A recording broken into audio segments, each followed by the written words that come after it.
All right, we are going to check fuel pressure real quick here. And I guarantee you this time we will find what we're expecting, at least on the crank time. There's going to be no fuel pressure initially for the crank.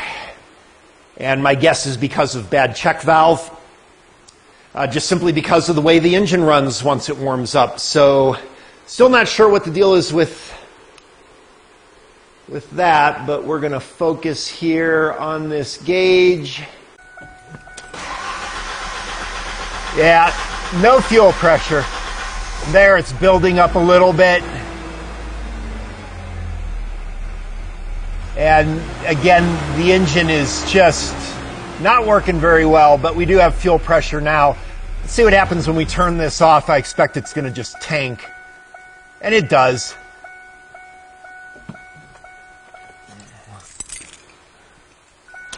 Let's try priming the pump by turning the key on a couple times here.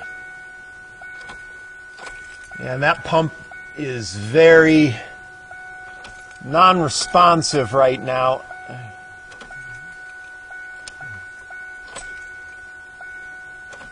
Yeah, the pump sounds pretty decent, but we cannot seem to build up pressure very good there until the car starts running. So it just seems the fuel's just probably running back into the tank. It's also possible we have a leak somewhere else. That long crank time till pressure builds up a little bit to about 20. Right now we've got very low pressure still, below 40, which explains this terrible idle. Now if I give it gas, it does tend to do better, but notice how the pressure doesn't change. That's a little bit unusual. Yeah, this truck is really idling bad right now. It's hard to explain why I had a good drivability. So we got pressure of what, 30, 32 maybe? We need to look up a spec. But yeah, I believe this truck has a fuel pressure problem. Maybe after it warms up or whatever, the pump starts operating a little better, which explains why I found the drivability improved when it warmed up. Right now it's holding the idle on its own pretty well, but yeah, this truck's got a fuel pressure problem for sure. And I think it's our only problem.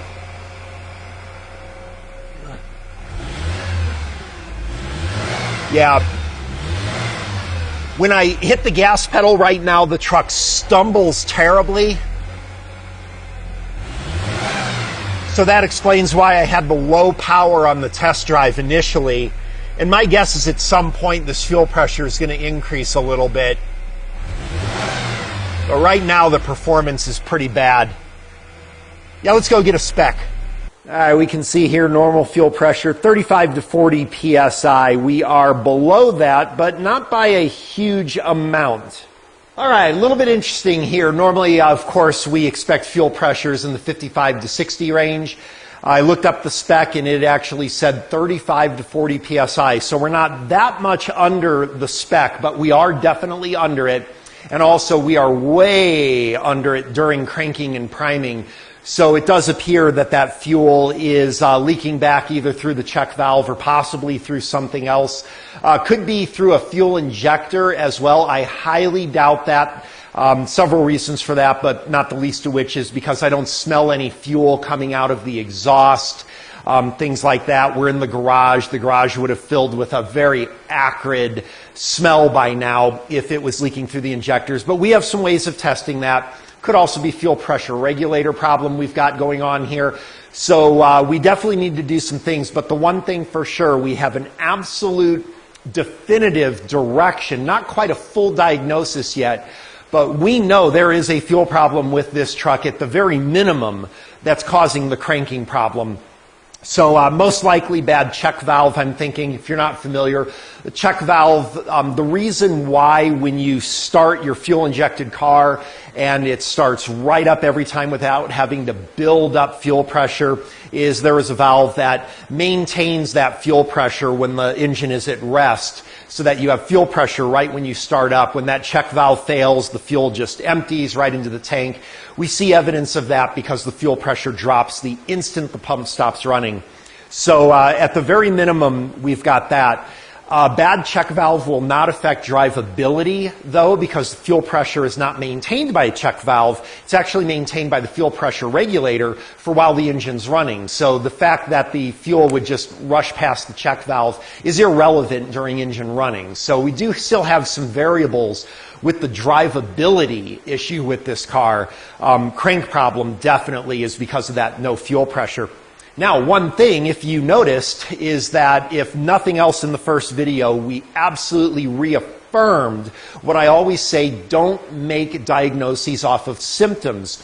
The symptoms absolutely pointed, almost irrefutably, to a classic intake manifold leak problem, except not so much on this car because it doesn't have the plastic intake manifold, but we've seen at least 5 times on this channel exactly those same symptoms, almost verbatim, and every time it's turned out to be vacuum leak or intake manifold leak.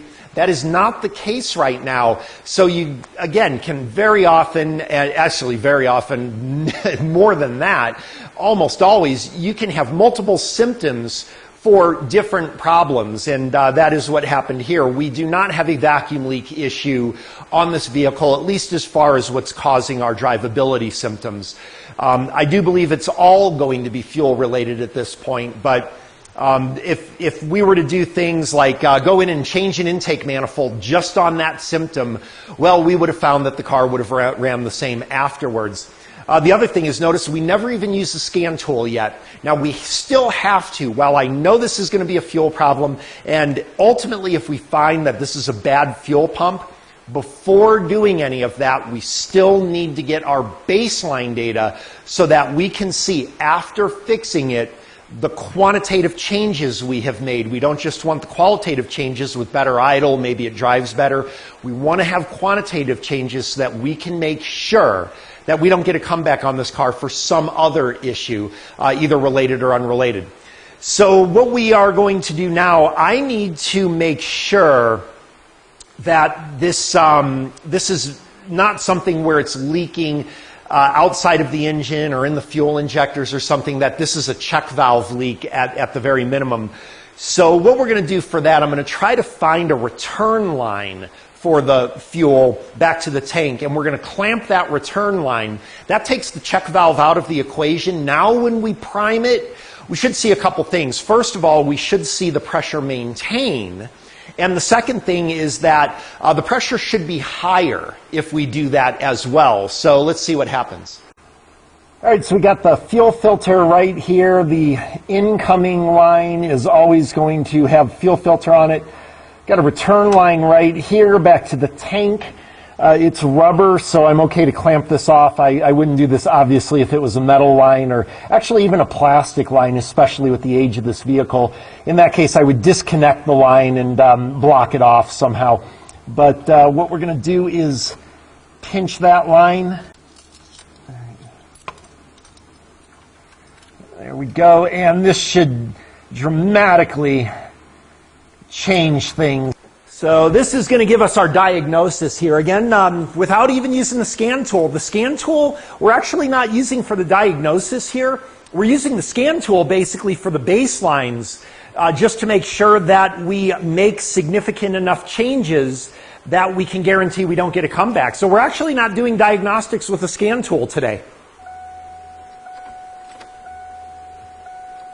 So we can see as I bump it up, it does hold pressure now, but notice that the pressure is very, very, very low. Let's see if the car will start easier now. Yeah, it starts quicker this time. We see it increases pressure when it starts running, but it's still well below 40.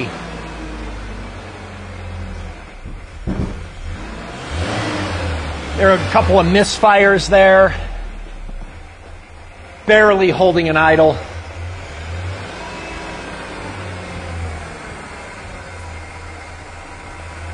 And yeah, the pressure is about 32. We need minimum 35. I'm kind of thinking we need more than that. The problem that I'm having is that it's the same pressure that it was when we deadheaded the pump now.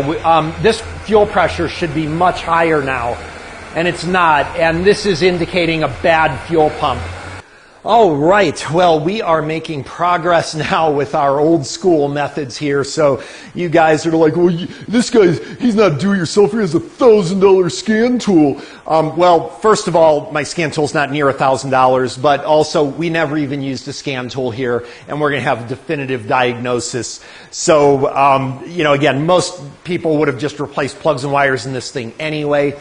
Using just, $30 worth of equipment, we know for a fact we have an absolute defined fuel problem, and it's going to be a bad fuel pump. The reason I know is because the only other possible variable that this can be is going to be a voltage drop issue with the electrical to the pump, and that's just so much less likely, but of course we have to validate that. The other thing is a lot of people would be thinking, well, this could also be a fuel restriction issue, and maybe a clogged fuel filter or something like that could be the issue. Well, the thing is that that's the beauty also of doing that deadhead test that we did with clogging the return line. Because from our electrical videos on the other channel, we understand about pressure and flow dynamics, it's no different than in our basic electrical. On the fluidics here, blocking off that return hose, where basically, as I put it in that video for you guys who watched it, we're clamping off the hose. We should be building up that pressure behind. Flow is not an issue here. Remember, resistance is only a factor when you have flow. So this is not going to be something like a clogged fuel filter or something like that. Obviously, if we change the fuel pump, we of course also by default change the fuel filter. One of the most common things with something like this is it's a pump failure because the pump fills up with sediment and debris and things from the fuel tank, and ultimately some of that could have also got to the filter. But it is not the restriction from that would be causing this problem based on that test where we blocked off the return line. So if you're not familiar with that, then I strongly suggest looking at my basic electrical series. The concept is the same. Resistance only has impact when you have flow. We removed flow from the equation. So what we want to do now, we need to rule out that this could possibly be some type of a low voltage to the pump, some type of a voltage drop. So let's go ahead and address that now. All right, the nearest connector that I can access is actually kind of halfway up the frame on the truck, and I just don't want to use that for my fuel pump access for my testing, because then you've got, like 6 feet of wiring that you're not ruling out voltage drop on. I like to do the voltage drop validation one way or another, however I do it. I like to do it as close to the pump as possible so I eliminate wiring from the issue. So we're going to go back here. And this is the fuel pump. We've got this green cable coming in with 4 wires to the actual pump itself. I looked on the wire diagram and ruled out the sending unit wires. So we're on the power and ground for the fuel pump right now. I don't normally like to pierce wires like this, but unless I lower the tank, there's no other way to do it. And I'm just so confident that we're going to be replacing this anyway with a pump that I'm really not concerned about it. So what we did is you could just use jumper cables and just put jumper cables from the battery right to the positive and negative and run the pump. I'm going to use a power probe, so my cables eventually come down here. I'm going to connect up my power probe. Sorry, I should be using a tripod for this, but this is only going to take a second. All right, and then when I put power, oops, my power probe came disconnected. All right, when I put power to this, I don't know if you can hear that, but we can hear the pump. And now that I'm under the truck, I can tell you that pump absolutely sounds weak. It sounds different in the car, but from down here I can tell you that it's pretty anemic. All right, so what I want to do is we want to check the pressure on there. So we're still deadheading the pump here. I'm going to use a little trick here. This little plastic clip I bought for my power probe, and it will allow me to keep it on constant on. And now we can go upstairs and look at the fuel pressure gauge. All right, so with the pump constantly running while deadheaded, direct 12-volt supply to the pump, we are done. This is a definitive diagnosis. This truck needs a fuel pump, no question about it. We aren't even able to reach 28 PSI with it deadheaded. There is just no question about it. We're done. So let's go do some paperwork. All right, going back to our operational overview, you'll see that in my notes here I dramatically increased detail. I added some other observations that this runs better when warmed up. And now I put what I did exactly. We smoke tested for a vacuum leak. It was negative. We found the little leaks at the IAC and EGR. I'm not worried about those. Those are irrelevant, honestly. Then I tested the KOEO static pressure. That'd be key on, engine off, so just turning the key on to run the fuel pump prime. And we saw that it measured under 20 PSI, immediate drops to 0. Clamping the return line stopped the static pressure drop. So that's my diagnosis on the bad check valve, which is part of the pump anyway. And we noticed it did not increase the static pressure. We saw the running pressure was just about 32 PSI. Spec I saw was 35 to 45. I've seen a couple of different specs, 35 to 40, 40 to 45, and 35 to 45. So I'm not sure which is accurate.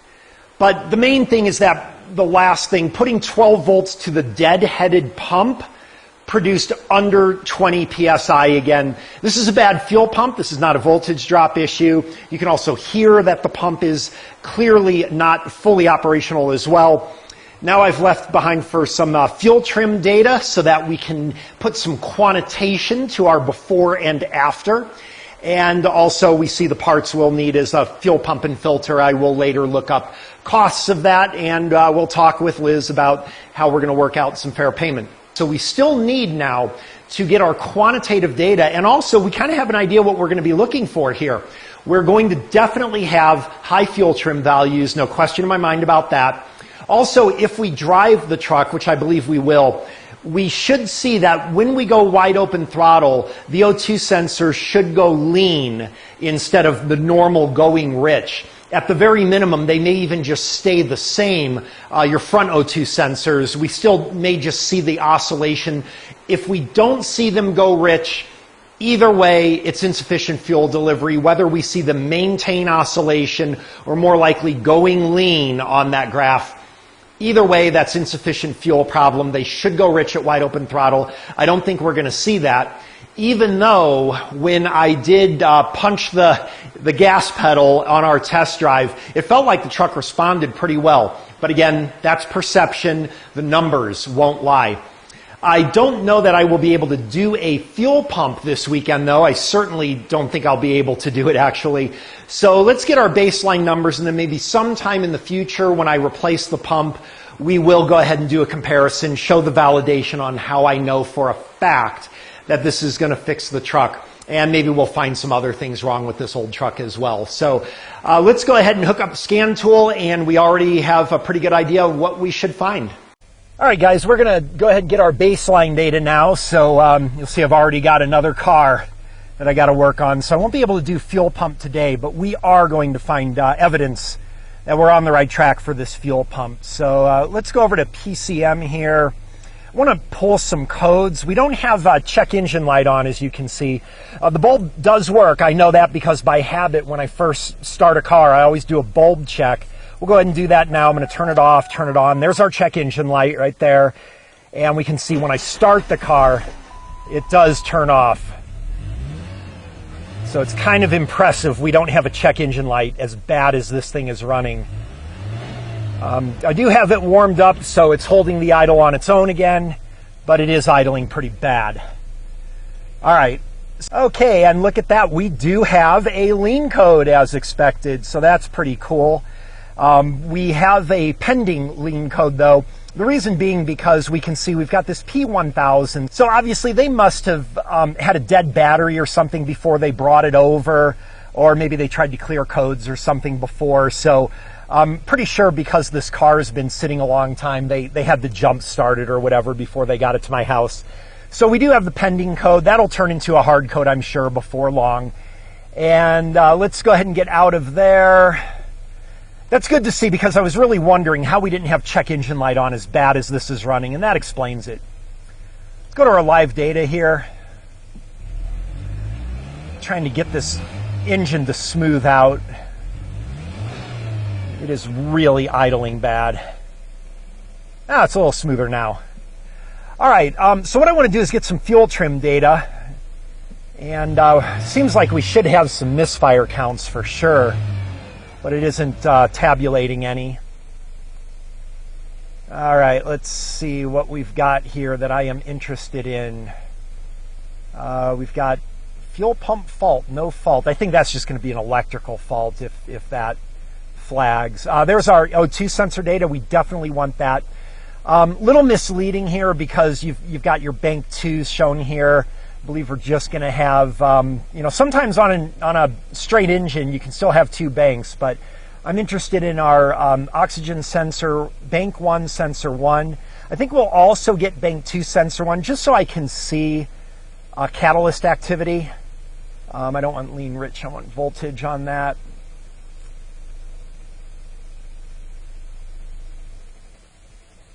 The engine is just running terrible. It actually backfired a couple times there.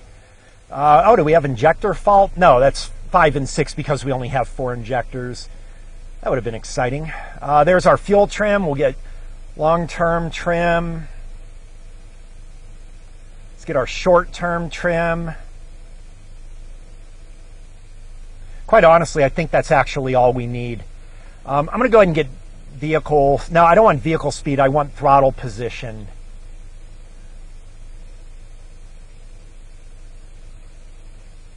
Yeah, like that. Okay, so let's show the selected there. I'd like to graph that O2 sensor up there. Wow, it's running super lean, as you can see. Almost looks like a bad O2 sensor, but it's not. O2 sensor came to life when we smoothed it out. So we can see we've got extreme lean condition here. Look at our short-term trim. That's just about maxed out, and eventually that'll pull up the long-term. Again, we just are dealing with a reset system because of the battery. All right, I am going to set this aside, and we are going to go for a little ride. All right, and the car is barely moving. Let's look at our data here while we're doing that. All right, we can see we've definitely got quite a lean condition going here. See, our long term is increasing. All right, let's head up the road just a little bit. So we're seeing what we expect with a fuel delivery issue. Now, what I really want to do is a wide open throttle test and see if that O2 sensor runs lean. So we're gonna head over this way. All right, so what I'm going to do now is I'm going to punch it. So right now I'm punching it. The car's actually picking up speed pretty good, but look at our O2 sensor graph at the top there. It is not going lean, but it is staying oscillating. All right, now we're going lean because I'm on the D cell. All right, we need to try that again. All right, once again, punching it all the way to the ground. And it is picking up speed, but again, we are not going lean on the O2. But boy, look at our long term. All right. So let's head back. And while I head back, I'm going to say that's new for us. If you've been watching this channel, we've done this test many times. We want to see that O2 sensor go full rich.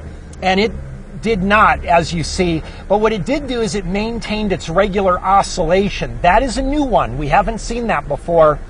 Doesn't matter. Whether it retains the usual oscillation or whether it runs lean, either way, evidence of a fuel delivery issue. It can also be a MAF sensor issue, by the way, that can do that. But what we saw there is definitely evidence. Fuel delivery issue. It's just not quite as severe enough that we're running full lean. But just the fact that it didn't go full rich, that's all I need to see. All right, let's go ahead and pull back in. Okay, so we can see while it's idling for whatever reason, it runs extreme lean. Let me get the parking brake on. It's interesting how long it's taking that long term to move up, but I've seen this on Fords quite a bit. We're going to give it some gas here, and look at that. We pick up O2 sensor activity. God, does that not look like a vacuum leak? For real. This is kind of backwards from what we normally see with a fuel issue. Normally the pump runs better at idle, and then things start to really get worse when you increase load. We're seeing the opposite of that, so it kind of throws you off a little bit, but this is absolutely completely fuel problem. One reason it may be worse at idle could be a voltage thing, and then increasing the RPM, maybe you bump up that alternator speed, a little more voltage to the fuel pump possibly. But this is unusual. Normally we see the reverse of this. Normally you'll see normal oscillation at idle, and then as you increase, you'll see that lean condition get worse. But whatever the case, we're putting a fuel pump in this thing. All right, a little bit out of the ordinary from what we see with a bad fuel pump, but nonetheless, the evidence is overwhelming that we've got the right call here. So I won't be able to put a fuel pump in this weekend. Maybe we'll do something with a video on this truck next weekend and show you the after result. But honestly, if this fixes it, there's really no reason to do that. So, maybe if you don't see a follow-up video, you can assume that the fuel pump fixed it. Our fuel trim numbers went to normal, much improved over what our baselines are right now, and that's what we would expect to see. But obviously, if something unexpected happens after I do the fuel pump and it doesn't fix it, well, we'll get the camera rolling for you guys again. Next video I do, we will cover the smoke machine a little more, and I will show you how you can get a discount on the smoke machine if you are a member of my pay channel at www.schrodingersboxqm.com. That's for quantum mechanics, where we do a lot more in-detail tutorial type stuff on how to do some of these advanced diagnostics, how to use your scan tool, how to do electrical, stuff like that. And if you're a member of that channel, we'll get you a discount. Really cool thing to keep in mind, the discount will be more than the cost of the $3.49 for the channel. So you can subscribe to the channel for a month, get your discount, buy your smoke machine, cancel it at the end of the month after you watch a bunch of videos. You can do that. We'll give you details on that on the next video. All right, guys, thanks for watching. Hope you found this helpful. We'll see you next time.